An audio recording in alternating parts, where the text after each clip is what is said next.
OKC, Kansas City Amtrak station, Union Station.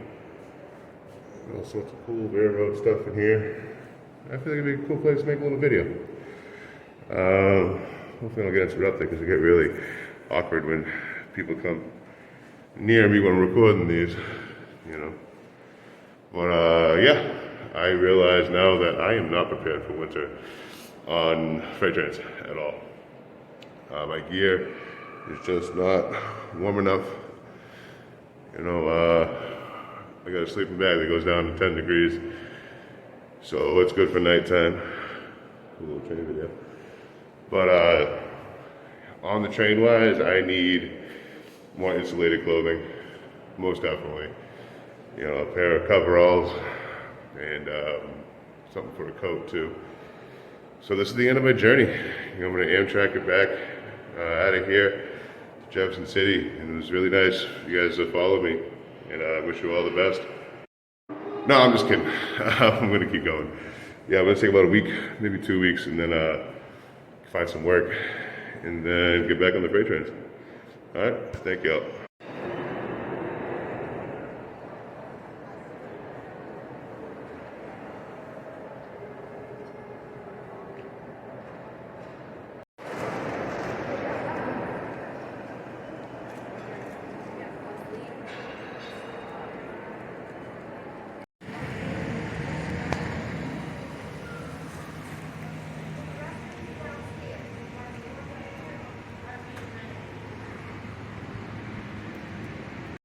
So I came out here in the rain to take a photo of this boxcar back here. It was used in Auschwitz, and people are posing in front of it, like kissing each other.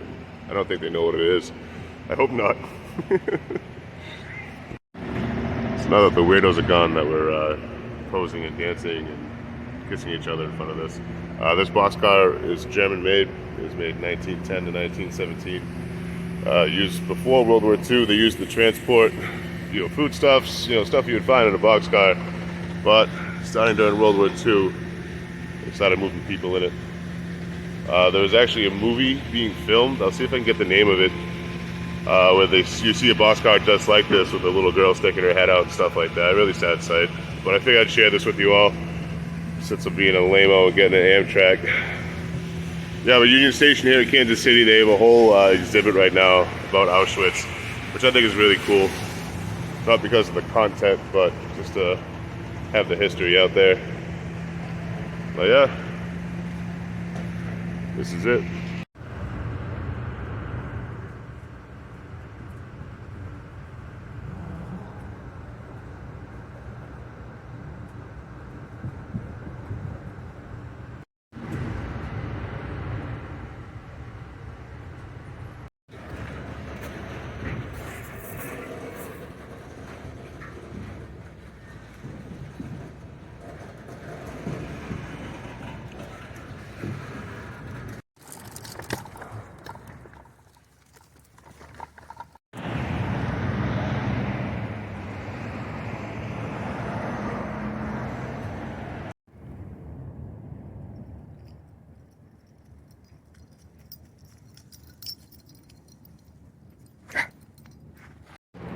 So I just want to talk about people being good to people.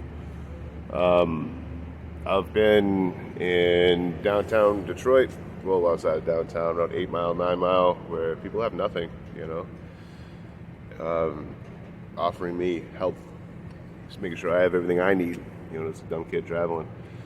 I've been to New Orleans right after Hurricane Ida. People have lost their houses, people are misplaced, can't find their families, and they're helping me out, making sure that I have everything that I need. The only bad time I've experienced is in some small farm towns. They don't want you there. You know, they'll call the police on you for walking down the street and stuff like that. But even those are few and far between. Even in those cities, there are still people that would stop, offer me a ride, make sure I have everything I needed. Here in Missouri, it's not a poor neighborhood. People are offering me help, making sure I have everything that I need. The type of help offered changes from place to place depending on what people can offer you, but yeah, I've experienced nothing but kindness from the moment I've been out here. You know, there are mean people, especially on the internet. You know, I get, you know, rude comments every once in a while. I try to filter them out, but I don't take them to heart, because you can focus on one negative person, and while you're focusing on that negative person, you're ignoring the 100 awesome people you met that day. You know, it's not hard to do. You know, I've fallen into that trap earlier in my life as well for a long time. But yeah, I just wanted to ramble on real quick about how good people are. I think everybody, regardless of beliefs, regardless of status in society, wants to help their neighbor and wants to make sure that everyone has what they need.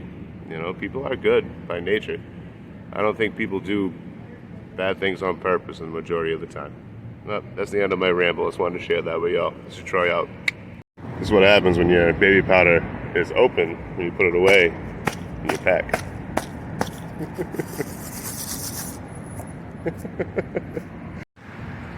To follow up my last video, I also want to state how petulant I am as a human being, because someone said I had fat cheeks about, I don't know, a month and a half ago, and I'm still stewing about it. Just to throw that out there real quick. So as I get ready for winter, I notice I'm not sweating as much and moving around as much, so I just try to load my bucket up with a lot of stuff. It weighs about 30 pounds right now, so whenever I'm walking around, I'm lugging a 30-pound weight with me. And I put all the really important stuff on top, as you can see here. We're over here at Capital City Barbecue. Q here was nice enough to give me and John something to eat real quick. Best goddamn baked beans I've ever had. This is Q here. What kind of food you got here, Q? Q the boss. We got the best barbecue in the Midwest, all the way across the East Coast to the West Coast. We're gonna do it backwards. We ain't gonna do it from left to right. We're gonna do it from right to left, baby. You hear me? And where you located? I'm located in Jeff City, Missouri, 718 Southwest Boulevard. Oh, No. Stadium. Yeah. You find yourself near this Phillips gas station, you get your ass over here, yo. Walmart right by it. Walmart right by it. Walmart, I'm talking about the best barbecue in town. Hands down, the best I've ever had in my life. Yeah. All right, y'all be good. You know, most of my time traveling, I've been on like flat ground. You know, New Orleans, that whole area. Detroit was pretty flat. Everyone I can think of, really. So it's nice. It's autumn here in Missouri, Jefferson City, and all the leaves are starting to change. You can see right behind me there, you know, big ass rolling hills and stuff. Reminds me of home. It's very comforting, as weird as that seems. So here we are at the Jefferson City train yard. Let me grab an Amtrak out of here, heading to Washington, Missouri. Just letting all my stuff dry out. You can see there, because we got a pretty bad frost last night and soaked everything up. You know, the coats and stuff like that are all wet, but they're drying up, going quick. It is John Burns' birthday today. He turned 69, I believe. Yeah, about 69. No, he's 49 today. Yeah, we're gonna hop on an Amtrak, check out Washington, see what that's all about. Downtowns all look the same, without fail. So I'll try to get some cool stuff like on the outskirts or anything I can find. You know, get some kind of content going on. John Burns also accepting donations for bottles of whiskey. If you donate through my page, then I'll, just write me a note that's for him, and I'll make sure he gets it. But yeah, that's all I got to ramble about today. It's Troy out.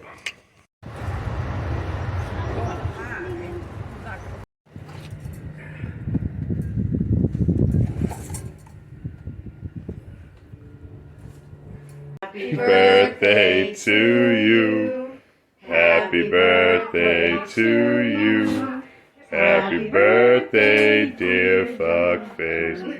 Happy birthday to you. All right, another highway, another town. I'm in Washington, Missouri. At least I got a bike lane for this one. I usually got to walk on the grass, like next to the highway, and it's always a pain. Either you're stepping in a hole and almost breaking an ankle, or you're walking at an incline or a decline, which will also mess up your ankle. But yeah, people are good out here. Washington, Missouri. Everyone's being nice. I ate a lot for the last 2 days with John's birthday, so we took it really easy. Ate a shit ton, so I'm trying to work some of that off today. Give me about 5 miles. I'm gonna hit some stores to resupply and check out some winter gear. I got some snow pants. Now I'm gonna need to worry about getting a top. I'm hoping to find some insulated like bib overalls, but if I can't find them, we can't find them. You know, that's one thing being out here. You realize you're not always gonna get what you want exactly. It's not like being at home and ordering off Amazon, but I get to do what I want when I want, and I love that shit, baby. Woo! All right, got myself a nice little camp spot. Kind of small, but I'll fit. And you can't really see me. I'm right near a road, but still enough greenery to keep me covered. And yeah, I'll try to get a video tomorrow morning of how I set everything up, how I lay my rollout and stuff like that. I'm gonna fill my tarp up so I don't get frost on me, because it happened to me and John a couple days ago. We just woke up and everything's covered in frost, and then it all got wet, and then we had to dry it. It was a pain in the ass. So I'm hoping I can get a tarp set up just right. We don't have to worry about that shit. All right, this is Troy out. Wish me luck. You know, stealth camping always makes me feel a little bit creepy, just because you know, I'm so close to the main road. Cars are going by, people are going by. You know, but I don't know. I can't do this in the same way. I'll post his YouTube below, but Steve Wallace has a YouTube channel about stealth camping, and that guy has, I don't know how he fits through the door with balls that big. It's impressive. But yeah, I'm going to be camped out here for the night. I decided to give John and Jan a little break from me. You know, I never shut the fuck up. You know, I'm always talking. So I think it'd be good for everyone. And I like my alone time too. You know, I don't like to feel like I'm overdoing my welcome or anything like that. So I'm gonna solo camp it, stealth camp it tonight. Right by this main road, and ain't no one gonna see a goddamn thing. Let's try out. All right, so I go through my sleep setup, and if you're looking at it, so we start on the ground cloth here. It's just a tarp. That way I can set up on damp areas, and I move around a lot in my sleep, so sometimes I'm off the mat. And I don't want that ground sucking the heat out of me, so that helps a little bit. Then above that, we have an actual mat, foam mat. You see it rolled up in the videos in my pack. My sleeping bag. This one's just a cheapo $40 Ozark. Goes down to 10 degrees. I can go down to like, I think, -20. And not be comfortable, but still survive. So my head's always up here. And I use my tarp as a pillow, so I'll cowboy camp if I can, if I know there's not going to be any kind of inclement weather. So this means no tarp, no tent, no nothing, just my sleeping bag rolled out. I don't know if you can see the road. It's right there, you know, a little field over here. So whenever I'm stealth camping like this, like I came in that way and I'll go out that way. It's always a good practice not to come and go from the same route if you can avoid it. Because then people know, you know, where you're at, what you're doing. You know, if you see me come in somewhere and never come out, then the chances of you getting caught go way down. But so I have my tarp right under my head, and then all my stakes and paracord there to set the tarp up. It's right over here in my bag, right in this little front pocket here. So if it did start raining at any point last night, or if it got really cold and I needed to make a little shelter, you know, I just yank the tarp out right from under my head, and the paracord's right there, and then I use the pack as a pillow, because all my clothes and stuff on the bottom here, you know, my spare set of clothes. Yeah, that's pretty much it. I can't really think of anything else, just sleeping bag. The only reason you use the mat, it's not, you know, it's not super soft, it's not like a mattress or anything like that, but it keeps the ground from sucking the heat out of you. So if you ever had a sleeping bag rated for 30 degrees and then at 40 you're having an issue with it, chances are, you know, you're laying right in the ground. And it's called conduction. I keep talking about that. Yeah, you gotta worry about conduction if you're on the ground, or convection if you're in a hammock. But either way, you need something underneath you to keep you warm. It'd be fun to go mud then though. They aren't? Military one. Sure, she sang Happy Birthday to Bandit in Spanish. Oh no shit. They did it to me when my birthday was in Tennessee. Give our story. All right, after a few nights in Washington, Missouri, thanks to Jan, we got to charge our stuff up, take a shower, do laundry, place to stay, which is really nice of her. Thank you, Jen. Big old shout out to you. She gave us a ride to Centralia. Pretty sure I'm pronouncing that wrong. Illinois. And we're waiting on an Amtrak to take us to Effingham. From Effingham, we might grab a freight train. We'll see how we feel. I'm pretty much geared up for the most part. I still need, I think, insulated like bib overalls and a new pack to carry everything. Right now I'm rocking 2 packs. I got that little mini pack right there. It's like for baseball or something. But I'm carrying that in my other hand. Bucket in one hand, that, my water in the other. And I'm using that to transfer coats and an extra blanket and stuff like that, just in case. But pretty soon I'll be ready for wintertime riding. You know, I met up with John just in the right time to start getting cold gear because I wasn't ready for it. You know, I'm from Boston, where really isn't a fall. It goes right to winter most times. But I'm used to cold. You know, I'm no stranger to it. You know, I prefer that over the 100-degree days and humidity I was getting in New Orleans in the middle of September there. But I wasn't ready for being out in the cold for hours on end, and especially not for being on a freight train. So I'm pretty close. I just need the bib overalls and a new pack, and I'm good to go. I don't know where I'm going after Indiana. I don't know if I'm gonna go off on my own. I don't know what I'm gonna do. I'll figure it out when I get there. But yeah, I'll be ready to ride trains again soon. I could now for this weather. If it hits, 20 degrees, 15 degrees, I'm okay. You know, as long as it's not snowing out, I'm gonna be all right. If it does snow out, I'll be a tricycle. But yeah, this is the update. Going to Effingham after this, and then we'll see what we're doing after that. Keep you all updated, all right? Let's try out. It ain't for nobody.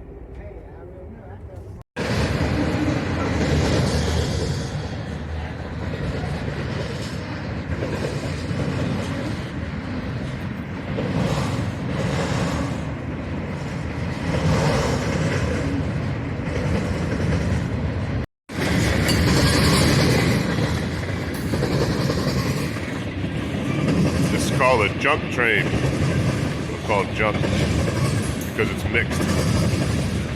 So you see all the oil tankers coming by, and then boxcars, and then an auto rack, and another tanker, there's some grainers all mixed up. It's called either general manifest, general merchandise, or junk.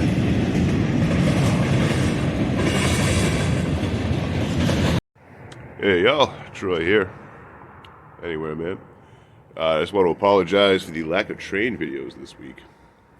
We took 3 different Amtraks. We got a ride for about 100 miles. So did some good distance, but no freight trains really, besides the one we came in on. Yeah, nothing really this week. Next week, will definitely be some. I'm not sure how much. We might be getting a train out of Effingham here, Illinois. We might Amtrak it out. We're not sure yet. I'm still in the predicament that I'm not quite geared up yet. And I don't want to put myself in a bad situation for no reason. It's a little bit easier in the summer. You got to worry about aggravations in the summer. It's too hot to travel, so you got to stay in shade. A lot of bugs, stuff like that. But in the wintertime, cold to kill you. So hopefully we'll have more coming soon, next week or so. I still did a lot of traveling, still got some good videos in. But yeah, this is Troy out, and I appreciate y'all for watching.